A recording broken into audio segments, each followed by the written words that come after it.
Carlos, you want to talk some plastic bags? I promise it'll be exciting. Yes. All right. So we're going to talk about the two plastic bag propositions, Proposition 65 and 67. And to make this fun and exciting, we brought on the show one of our favorite Schmolitics friends, Sidney Jones. Oh, what do you want your introduction to be? It doesn't matter, whatever. That I'm awesome, and my name is Sidney. And Okay, got it. Okay.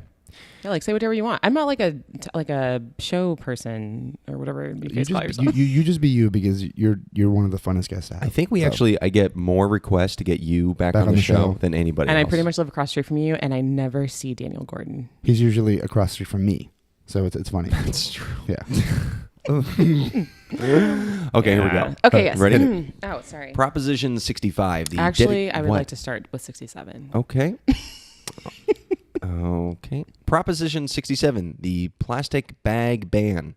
Proposition 67 would implement the 2014 law banning single-use grocery bags and defeat the plastic bag industry's attempt to block the law. You know, that was pretty subjective. That was a pretty subjective summary, I think. That was pretty good. I think one thing to note as we talk about this is that California would become the first state to ban plastic bags. Technically, because Hawaii has that thing going. It's sort of a de facto. Yeah. Okay, so let's just get to it. When I got plastics props, I was not thrilled about it because I thought they were very boring. And I still think plastics is really boring. But what I like about 65 and 67 is that it actually kind of gives you an insight into the nuance that is American politics and how we create laws. And it's not so simple like that classic American, was that the Schoolhouse Rock? I'm just a bill. I know you're foreign, so. Wow.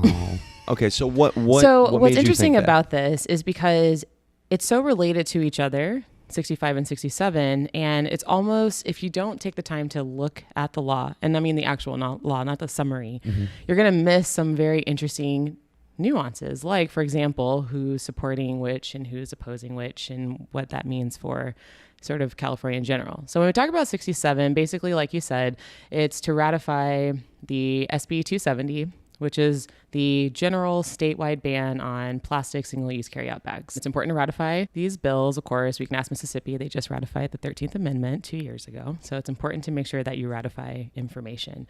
Now, this seems like a no-brainer, right? It's basically saying that we're going to ban these bags from large convenience stores. We are going to provide a small fee or amount of money to the plastics industry that's helping them retain jobs, and then also going to help them sort of look for more durable materials to use for these bags. But then it also requires these stores to charge a fee for these bags of no less than 10 cents per use. So when you walk into a store with your Trader Joe bags, they toss 10 cents. If they give you a paper bag, 10 cents. Wait, what? That happens now. Yeah, that's a current thing. If you want a plastic bag. I thought you were saying if you walk in with your own bag, they're going to charge you 10 cents. Some stores do. So if you walk in, like if I walk into Ralph's and they'll ask me like, oh, are you using your own bag? Some of them will charge you. You have to look at your little receipt. We'll charge you like a 10 cent fee. I didn't know that. You shouldn't get charged if you bring your own bags. That's the whole point. I agree. Wait, but are you saying legally they're allowed to still charge you? Well, this bill is kind of in limbo, but that's kind of what it's looking at, because this is sort of looking at not the SB 270, but we're talking about the California state bill. I think not California, sorry, Los Angeles. We should probably fact check that. Do we have break time for fact checking? Let me ask the interns. Carlos, could you check that, please? Thanks. See. I didn't find anything as far as getting charged for bags, but I did find something interesting. Does this mean that they're going to get rid of your doggy poop bags? Well, what I'm reading here is that it will. So it does not get rid of bags that are used for produce and perishable items. So vegetables, fruit, those little bags that you get when those will still be in and good to go. Anything you get like your liquor in or what you put your groceries in, it's a no. And there's actually a very large stipulation on even the size of the grocery store. Like it has to be over a certain amount of square foot to even be a part of this ban. So those are pretty much the basic concepts, right? You're allowed to charge a fee, money going to the plastics industry, and then it bans these bags. That is SB 270. Okay, so Proposition 67 would keep SB 270. Exactly. That will be a permanent law in the state of California. Supporters include Governor Jerry Brown and pretty much every major county and city in California, including the laundry list of environmental groups. Notable opposition, 4 out-of-state plastic bag companies, the city of Laguna Niguel, and Orange County. Man, Orange County. I mean, they're using all the water. Yeah. And I looked at the money, yes, on 67, which is to ban plastic bags. The big donors are the grocery stores for this one. So 67 would ban plastic bags. Now let's talk 65. 65 is the dedication of revenue from disposable bag sales to Wildlife Conservation Fund. This would require a fee to support an environmental fund that would be used to help overturn California's ban on plastic bags. It would require stores to deposit that 10-cent bag sale that you make when you use one of their bags, and would go into a special fund to support environmental projects. So 65 is really interesting because the main sort of proponent, or the person that's for it the most, has thrown the most money at it, are the anti-campaign for 67. The plastics industry is supporting the environmental sort of fund that California would have, but they are not supporting the ban on plastics. Now, the reason that's important is because in a very tiny line that's in the law for 65, if you really read it, there's a stipulation that says how the votes are tabulated will depend on what goes into effect. So this is where it gets a little bit tricky. There's section, I think it's 6A, if you're really interested in looking at the law.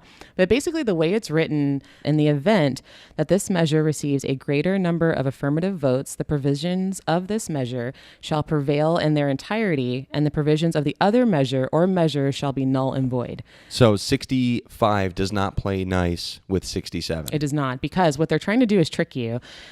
What they're saying is that if you go ahead and vote for 65, which makes more sense, right? We're trying to support the environment. Yeah. If that gets more votes, then there's a provision in it that basically says because it's gotten more votes, it has the ability to be challenged in court, and that therefore 67 will not actually go into effect at all. So the plastics industry is almost trying to trick you by saying, don't vote for 67 to ban plastic bags, but please vote for 65 because that helps the environment, because the grocers are trying to steal your money and take that 10 cents and use it for their own personal use, which, I mean, bags cost about 14 to 15 cents a piece anyway. So really the grocer is not getting that money for their own personal use, and they have to use it according to SB 270 for purposes that are already sort of written in stone. It's for education, and then also to purchase these bags to provide for the people as well. Proposition 65 makes me really angry because when I look at the money, it is coming from these plastic bag companies. Like, it actually, what the opposition is saying for 65 actually matches up. Hylex Poly Company, Superbag Corp, Formosa Plastics Corporation, and Advanced Polybag combined have donated in the millions of dollars for this proposition. It is one of the most disingenuous and misleading propositions I have ever heard of. And again, that's kind of what I liked about doing these two, because it just goes to show you, if you have enough money, and I'm not really like far left person but if you have enough money in this country, you really can kind of create something that makes people really confused. And why would the average American person sit down and read a law? Especially about bags. Especially about plastic bags. But the fact that there's this entire group that is solely for the American Bag Alliance, it's like, okay, wait a minute. And they want to make you feel bad. Hey, we're trying to give to the environment. The grocers are trying to steal your money. I think they're calling it like a sweetheart deal for the grocery stores. And that's actually not what's happening at all.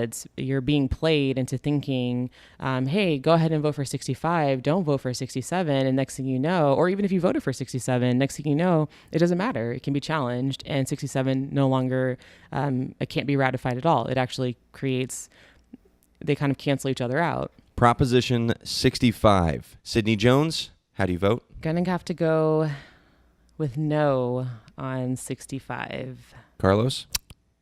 No. Also, no from Dan. 67. Plastic bag ban. Sidney Jones? Yes. Yes. That was easy. That was easy. Great. That's it. Okay, mazel.